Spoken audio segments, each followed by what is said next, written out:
Una tavoletta, ricoperta di segni, a forma di cuneo ghiacce, in un magazzino museale di Istanbul. La maggior parte delle persone le passa accanto, senza prestar l'attenzione.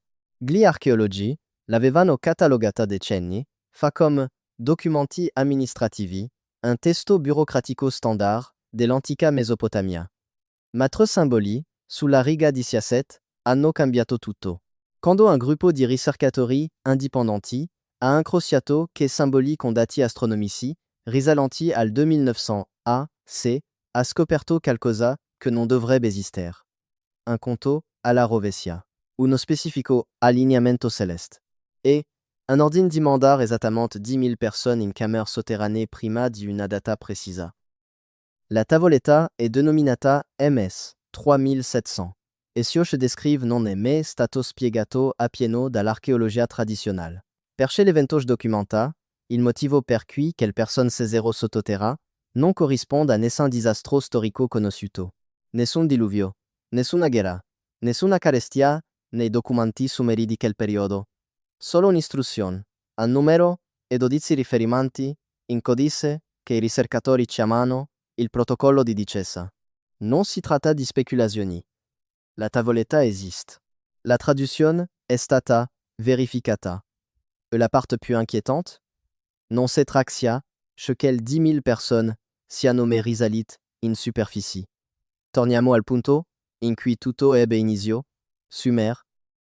La culla della civiltà, il luogo in cui nac la scrittura, dove le prime città sorsero dal pianure mesopotamiche, dove iniziò la storia umana così come la conosciamo. Intorno al 3000 C, i Sumeri non erano solo agricoltori e costruttori, erano astronomi, custodi di archivi, documentatori ossessivi di ogni cosa, dalla distribuzione del grano al movimento dei corpi celesti. Tracciavano Venere con una precisione che non avrebbe avuto eguali per altri 2000 anni. Crearono il sistema numerico, in base 60, che usiamo ancora oggi per il tempo e gli angoli, e mettevano tutto per iscritto, decine di migliaia di tavolette di argilla. La maggior parte di esse di natura banale, registri fiscali, inventari dei templi, contratti matrimoniali. Ma sepolte tra queste-ci sono tavolette che descrivono eventi che nessuno riesce a spiegare appieno. La tavoletta MS 3700 fu scoperta nel 1952 durant gli scavi nei pressi dell'antica città di Uruk. Fu archiviata insieme a centinaia di altre tavolette, tradotta in parte, in gran parte ignorata. La prima traduzione la definì un registro di trasferimento di popolazione risalente al regno di un sovrano poco conosciuto. Niente di straordinario. Fino al 2019. Fu allora che il dottor Alan Stoll, ricercatore specializzato in astronomia sumera, notò qualcosa mentre incrociava i dati relativi agli eventi celesti menzionati nel tavolette amministrative. Tre simboli presenti sulla MS 3700 non descrivevano né il grano né il lavoro. Descrivevano, invece, un allineamento stellare. Nello specifico, la convergenza di Venere, Marte e della costellazione che oggi chiamiamo Orione. Stoll ha applicato i modelli astronomici a ritroso. L'allineamento descritto sulla tavoletta si è verificato esattamente una sola volta nella storia sumera, il 14 maggio del 2891 C. E secondo la tavoletta, quello fu il giorno in cui ebbe inizio la discesa. La frase recita, tradotta letteralmente, Quando la stella rossa incontrerà il vagabondo luminoso sotto la cintura del cacciator, i 10.000 saranno condotti sottoterra dei servitori designati dei signori celesti, per attendre nel dimor, di pietra, finché l'aria non si schiarirà e la luce non tornerà, i 10.000. Non è un numero simbolico. La tavoletta specifica i dettagli logistici. Le scort di Cibo. Le razioni d'acqua calcolat secondo le antiche misure sumer, che corrispondono all'incirca a 6 mesi di provviste. Le istruzioni per sigillar i punti di ingresso. E un riferimento è servitori designati, un termine usato in altri testi sumeri esclusivamente per descrivere gli Anunnaki. Ora, se non avete familiarità con gli Anunnaki, ecco una breve sintesi. Nella mitologia sumera, erano gli dei venuti dal cielo. Coloro che insegnarono agli umani l'agricoltura, il diritto e l'astronomia. compaiono in decine di testi, descritti, non comme divinità. Astrat ma come esseri fisici con nomi, genealogi, e ruoli nel viscendo umano. Enki, il dio della saggezza. Enlil, il dio dell'aria e del tempeste. Inanna, la dea della guerra e della mort. Per i Sumeri non si trattava di métaphore. Erano figure storiche. L'archéologie traditionnelle interpreta gli Anunnaki comme figure mythologique, rappresentationi symboliche di forze naturali o di governanti politici. Ma i testi non si leggono in questo modo. Si leggono comme resoconti. E la tavoletta MS 3706 legge comme un ordine logistico emanato da qualcuno con autorità. Qualcuno sci Sumeri chiamavano i signori del cielo. Je dirigeva un'operazione su vasta scala, con una tempistica specifica e uno scopo preciso, portar 10.000 persone sotto terra prima. Chavenis l'allineamento. Da cosa si stavano nascondendo, quindi? La tavoletta usa un termine che compare solo poche volte nella letteratura sumera. La parola è asbutu. Di solito viene tradotta come tempesta o vento, ma il contesto suggerisce qualcosa di più specifico. Qualcosa che viene dall'alto. Qualcosa che rende l'aria pericolosa e costringe le persone a rifugiarsi in abitazioni di pietra, sottoterra, finché non si placa. E prima di proseguir, devo fare una breve pausa. Percesio che sto per dirvi diventa notevolmente più cupo. E mi sono reso conto che il tempo face parte di questo non può essere spiegato a pieno in un video. La decodifica completa di tutti e 12 i codici, i numeri della tavoletta, i passaggi tradotti, la data astronomica specificata, con precisione al grado, fu raccolto tutto in un documento scritto, il link è riportato qui sotto, e il codice QR è sul vostro schermo. Ora continuiamo. Ci sono tre possibilità. 1. Si tratta di un mito, una storia che i Sumeri raccontavano, a se stessi per spiegare un disastro natural, e le 10.000 persone sono symboliche. 2. Si tratta di un evento real, una massiccia operazione di rifugio sotterraneo in risposta a una minaxia nota, qualcosa di atmosferico o celeste, e gli Anunnaki sono, o veri visitatori extraterrestri, o una civiltà umana avanzata di cui abbiamo perso traccia. Terzo. Si tratta di qualcosa di completamente diverso, qualcosa che non rientra chiaramente né nella mitologia, né nella storia, qualcosa che si impone di ripensare, ciò che sappiamo sull'origine de l'umanità. Comenciamo dalla logistica. 10.000 persone. Non è un gruppo piccolo, è la popolazione di un'intera città nell'antica Sumer. Per contestualizzare, la città di Uruk al-Su Apis contava forse tra le 50.000 e le 80.000 persone. Mandar 10.000 personnes sottoterra signifierebbe il 12 à 20% de la popolazione. Non si tratta di un ritual. Si tratta di un'evacuazione. La tavoletta descrive diversi punti di ingresso. Utilizza. Il termine varci di discesa e specifica che ogni varco poteva accogliere un certo numero di persone al giorno, i conti tornano. Ceci trasferiscono 10.000 persone nel camer sotterranee nell'arco di 7 giorni, come suggerisce la tavoletta. Occorrerebbero circa 1.400 persone al giorno che transitano attraverso i diversi punti di ingresso, in modo organizzato, controllato, con supervisori incaricati di gestire il flusso.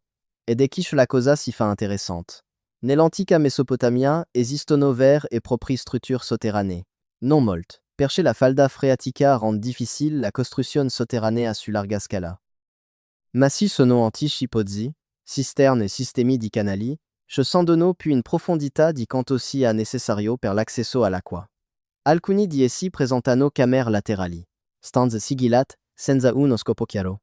Gli archeologi lo definiscono spazi di stoccaggio o spazi rituali, ma sono ampi, e sono ventilati, e sono rinforzate in modi che suggeriscono fossero destinati a ospitare persone, non grano.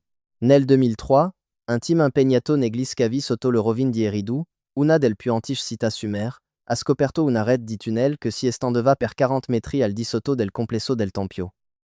I tunnel erano stati ostruiti intenzionalmente, riempiti di detriti intorno al 2800 a.C. Quando hanno sgomberato una sezione, hanno trovato qualcosa di insolito, nichi per dormire scavati nel pareti. Centinaia. E tracce di un'occupazione prolungata. Fuligine dei fuochi. Resti di cibo. resti umani.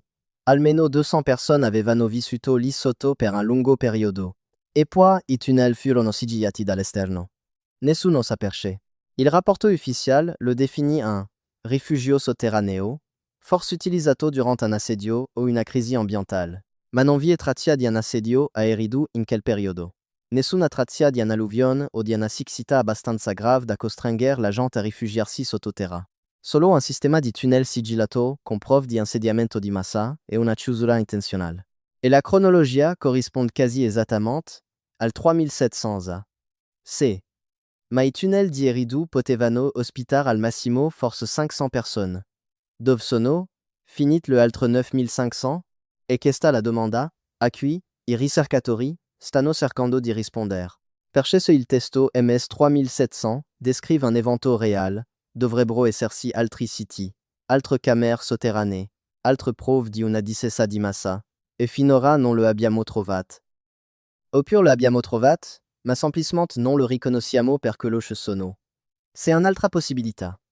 Una ceci impone di guardare oltre la Mesopotamia, perché i Sumeri non erano l'unica civiltà antica, construite di persone che scendevano sottoterra per sfuggire a una catastrophe proveniente dal cielo.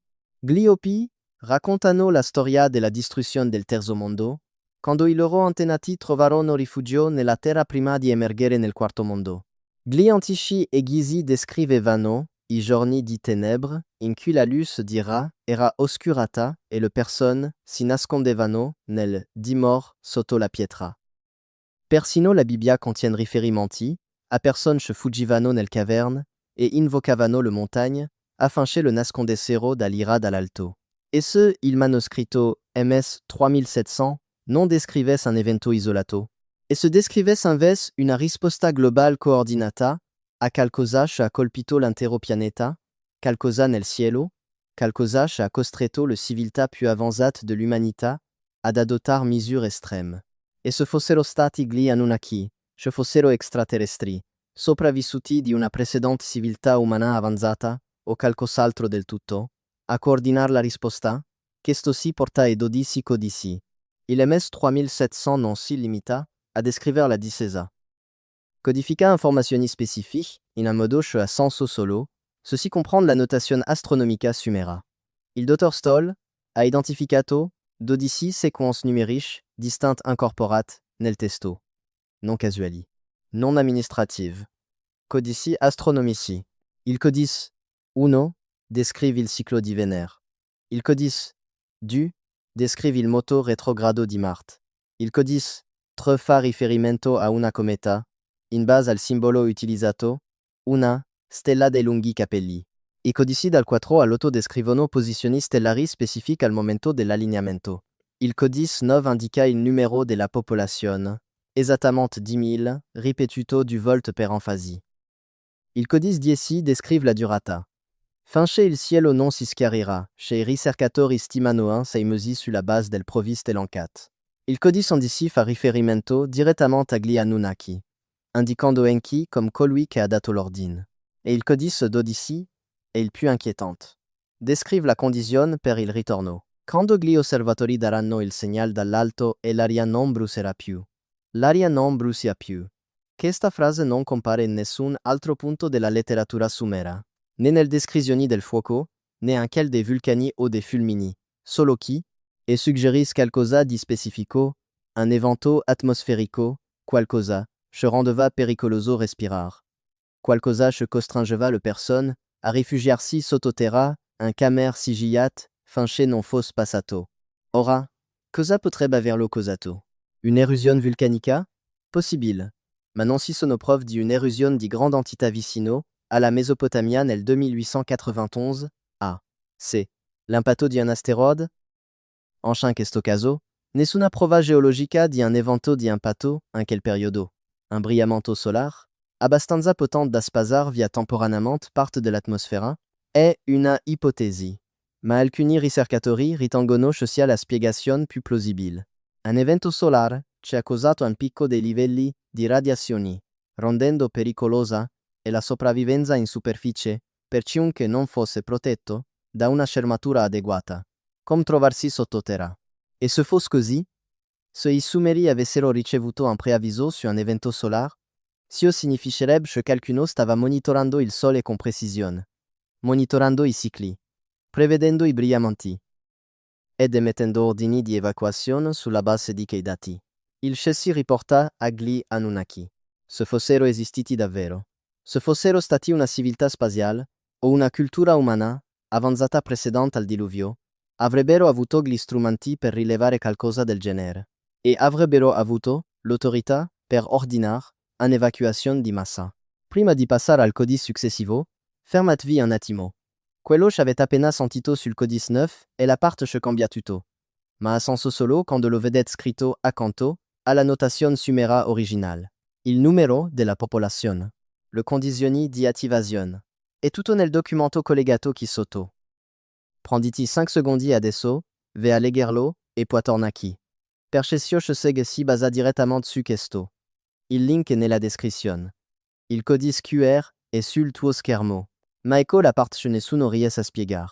Ceci è trattato di un'evacuazione coordinata. Ce 10.000 personnes si sono rifugiate sottoterra nel 2891 Se, dove sono i loro discendenti? Dove la traxia genetica? Dove la tradizione orale? Perché se fossero sopravvissuti là sotto per 6 mesi e poi fossero riemersi, avrebbero tramandato la storia. Ogni cultura tramanda storie di sopravvivenza. Inondazioni, pestilenze, guerre. I Sumeri documentavano tutto. Allora perché non si sono testimonianze successive? Nessun testo che dica, e poi la gente tornò. Nessuna celebrazione, nessun monumento, solo silenzio, a meno che non siano tornati. E questa è la possibilità che tiene svegli la notte i ricercatori. Perché se l'evento fosse stato peggiore del previsto, se il periodo di 6 mesi fosse stato sottostimato, se qualcosa fosse andato storto con le guarnizioni, la ventilazione o lo scorte di cibo, quelle 10.000 personnes potrebbero essere morte laggiù. Seppellite proprio nel camer destinat a salvarle. E se ciò fosse accaduto, i loro resti sono ancora laggiù da qualche parte. In attesa di essere ritrovati. C'est un altro aspetto da considerare. Il termine Signori del Cielo. Compare 43 volte in vari testi sumeri. Sempre nel contesto de l'autorità. Sempre nel contesto di una conoscenza che gli umani non possedevano. E sempre con un senso di riverenza misto, apora. I Sumeri non adoravano gli Anunnaki come le culture successive adoravano gli dei. Li obbedivano. Registravano i loro decreti. Seguivano le loro istruzioni. Questa non è mitologia. È burocrazia. E se gli Anunnaki fossero reali, se fossero esseri fisici dotati di tecnologia e conoscenze superiori a quelle dei Sumeri, allora l'MS 3700 non è un testo religioso, è un promemoria. Una direttiva ufficiale da parte di un'autorità supérieure rivolta a una popolazione subordinata. Evacuate verso i rifugi designati. Portate convoi queste provviste. Sigilat, gli ingressi. Attendrez il segnal di cessato alarme. Si legge esattamente come un protocollo di emergenza. Il che significa che i Sumeri vivevano sotto un sistema in cui quelqu'un altro era al comando. Qualcuno in grado di provvedere gli eventi celesti. Qualcuno che disponeva dell'infrastrutture per trasferire 10.000 personnes sottoterra con breve preavviso. E qualcuno che, per ragioni che non comprendiamo, decise che quelle personnes dovevano essere salvate. Ma salvate per cosa? Questa è la domanda che nessuno si pone. Perché ceci evacuano 10.000 personnes per preservar durant un evento catastrofico, lo si fa per un motivo. Si preserva un patrimonio genetico. Una forza lavoro. Un segmento specifico della popolazione con competenze o conoscenze necessarie per ricostruire in seguito. I Sumeri erano la civiltà più avanzata sulla Terra a quel tempo. Conoscevano la scrittura, la matematica, l'astronomia, l'architettura. Ce qualcosa stesse per azzerar tutto, salvar i Sumeri sarebbe stato come salvar le uniche personne che sapevano come far ripartir la civiltà. E forse è proprio quello che è successo. Forse l'evento descritto nel 3700 A. Se si è verificato davvero. Forse è stato così devastante che solo chi si trovava sottoterra è sopravvissuto. E forse, quando sono riemersi, hanno trovato un mondo che era cambiato. Meno persone. Città perdute. Un azzeramento. E forse per questo che la civiltà sumera sembra esplodere dal nulla intorno al 3000. Con sistemi di scrittura, diritto e agricoltura, già pienamente sviluppati. Non perché avessero inventato tutto in una volta, ma perché erano i sopravvissuti. Coloro che avevano tramandato il sapere. Coloro che erano riemersi. Ma se questo è vero, perché non c'est una storia? Perché i Sumeri non parlano di che la volta ci siamo sesi sottoterra e tutti gli altri sono morti? Perché la tavoletta MS 3700 è l'unica a menzionarlo? E questa l'incongruenza che infastidis i ricercatori. Perché i Sumeri registravano tutto. Avevano liste dei roche risalivano a migliaia di anni prima. Avevano miti sul diluvio, miti della creazione. Ma nessun mito della discesa e del ritorno. Nessun poema epico sui 10.000 che sesero sottoterra. Solo una tavoletta amministrativa sepolta in una pila di registri sul grano. A meno che il silenzio non sia intentionnel. A meno che non fosse proibito par l'arme. Nel società antiche esiste un concetto chiamato silenzio sacro. Alcuni eventi, alcune conoscenze, erano considerati troppo pericolosi o troppo sacri per essere discussi apertamente.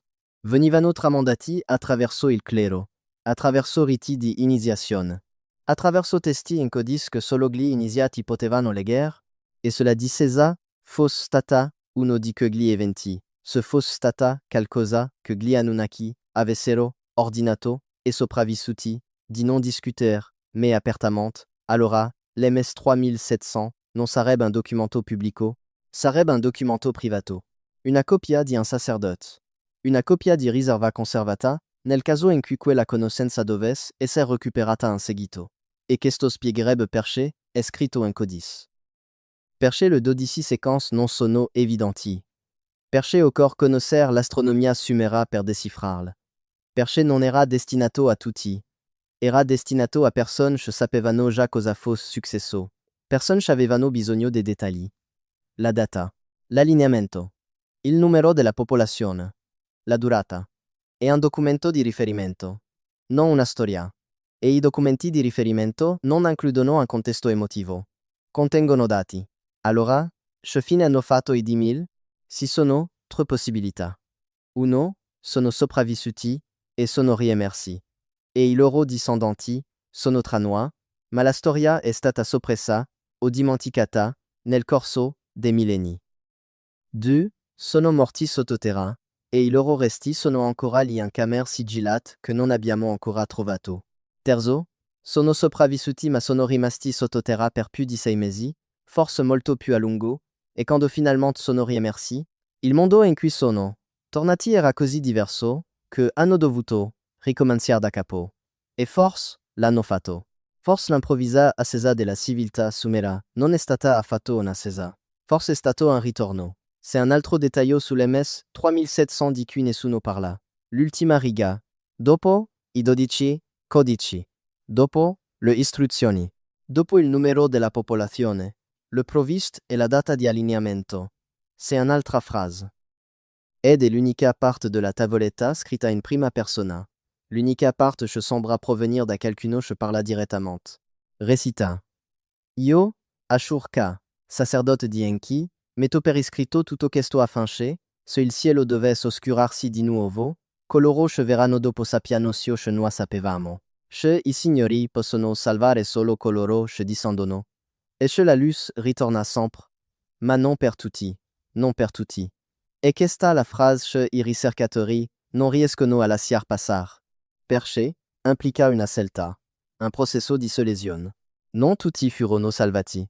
Solo 10.000. Su quanti? 50.000? 100.000? Di più? Chi decise chi sarebbe sceso? E che fine fecero tutti gli altri? I Sumeri avevano un concetto chiamato gli eletti de gli dei.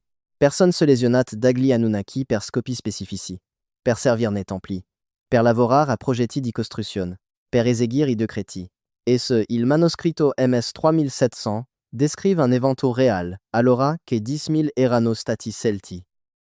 Selezionati in base a criteri che non conosciamo. Forse era una questione di abilità. Forse era una questione di genetica. Forse era una questione di lealtà. Ma qualcuno ha stilato una lista. Qualcuno ha deciso chi sarebbe sopravvissuto e chi no. E coloro che non erano stati scelti se ne sarebbero accorti. Avrebbero visto 10.000 persone scendere sottoterra e le porte chiudersi dietro di loro. E sarebbero stati lasciati in superficie ad affrontar qualunque cosa stesse per arrivare. È un livello di crudeltà che non si addisse alla versione edulcorata della storia antica che si viene insegnata, ma corrisponde ai testi. Per scegli dei Sumeri non erano benevoli, erano pragmatici. Prendevano decisioni difficili. Spazzavano via le città quando queste disobbedivano, inondavano il mondo quando l'umanità diventava troppo numerosa. Non erano interessati a salvar tutti, erano interessati a mantenere il controllo. E se un evento riceveva un'evacuazione, salvavano le persone di chi avevano bisogno. Il resto sarebbe stato un danno collaterale. Ecco quindi a che punto siamo. Esiste una tavoletta. La traduzione è verificata. L'allineamento astronomico è confermato. La logistica è plausibile. Le strutture sotterranee sono reali. La cronologia coincide con altre antiche storie di catastrofi e sopravvivenza. E il silenzio nei documenti storici è coerente con la soppressione di una conoscenza sacra. Tutto indica che il MS 3700 descriva un evento reale, un'evacuazione, una discesa, un periodo di attesa, e un ritorno che potrebbe essere avvenuto, o meno, nel modo in cui pensiamo. Ma finché non troveremo le camere, finché non scaveremo più in profondità sotto Uruk, Eridu e le altre città sumères, finché non troveremo i resti di quelle 10 000 personnes, o le preuve che siano riemerse, tutto questo rimarrà nella categoria del plausibile ma non dimostrato. E il tipo di storia che mette a disagio gli archeologi perché non si adatta alla narrativa ufficiale. Ma rende ossessionati i ricercatori come il dottor Stoll, perché ce fosse vero cambierebbe tutto. Significherebbe che i Sumeri non furono solo la prima civiltà. Furono i sopravvissuti a qualcosa che abbiamo dimenticato, qualcosa che si è quasi annientati, e qualcosa che potrebbe ripetersi. Il codice final, il codice d'Odissi, descrive il segnal di ritorno. Quando gli osservatori segnalano dall'alto, gli osservatori. Un altro termine che ricorda numerosi testi antici. E quelli che osservano, che sorvegliano, che riferiscono a gli Anunnaki. Se fossero reali, se fossero distanza da qualche parte per attendere il via libera, allora dovrebbe esserci un luogo elevato. Un luogo suffisamment elevato da vedere chiaramente il cielo.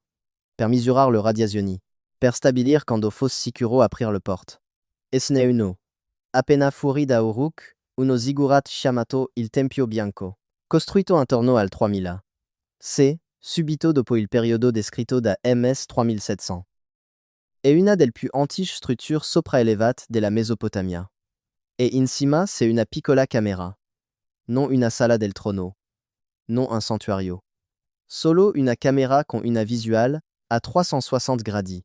Un luogo dove qualcuno potesse osservare il cielo. E aspettar. E quando fosse giunto il momento giusto, inviare il segnale. Aprire le porte. Lasciare che la gente tornasse. Ma cosa sarebbe successo se il segnale non fosse mai arrivato? E se gli osservatori fossero morti? E se l'evento fosse durato più di 6 mesi? E la gente sottoterra avesse esaurito le provviste? E fosse soffocata nell'oscurità? Questo è lo scenario da incubo.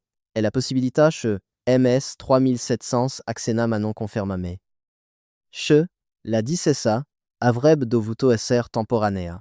Ma qualcosa è andato storto. E quelle 10 000 persone sono diventate quel di cui non parliamo mai. Quelli che abbiamo seppellito, così in profondità, da dimenticar che fossero lì. Ashurka, il sacerdote che scrisse, il manoscritto, MS 3700, sapeva qualcosa. Lo registrò con cura. Lo codificò in modo che solo chi possedeva la conoscenza potesse leggerlo.